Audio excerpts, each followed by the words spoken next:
Once you get to the 14th of February, you know that in the Northern Hemisphere, we're well into the end of winter and spring's not far around the corner. So the brighter days are ahead. And of course, if you believe Labour in Australia, then the brighter days ahead for housing. Well, if you believe what they actually say, I think it's more about smoke and mirrors than reality, but that's another story.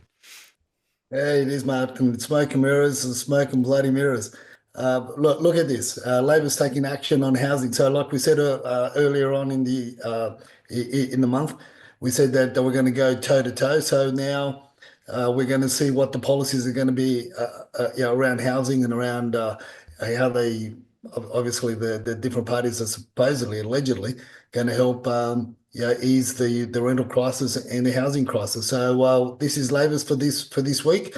So starting from number one, Martin says that starting the largest house build in Australian history. Well, everything is great on paper, right? Everything looks great on shiny brochures and on marketing programs and commercials. But when the rubber hits the rubber hits the road, where are we at, Martin? I think we're about 33 or 35% less builds than on average for the last 4 years. But in reality, startups maybe 33, 37% less. But completions is what HIA are really concerned about, and we're not even hitting the halfway point. The critical thing, as you say, is how many are actually coming to completion. So you can put the key in the door and walk in, and bearing in mind, of course, that if you look at the construction industry, we've had a lot of failures, of course, in the construction industry in the last few years because of the high costs. We know the high cost of materials are still there. We know that the high costs of building labour is still there.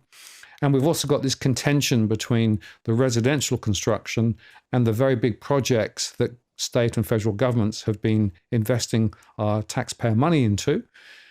Put that together, and the actual story about how many new properties are coming through means we're way, way, way, way under what we need to have any chance of hitting that 1.2 million. Of course, that 1.2 million was sort of plucked out of the air a little bit and is pretty meaningless. But when you actually look at the results on the ground, words and figures differ.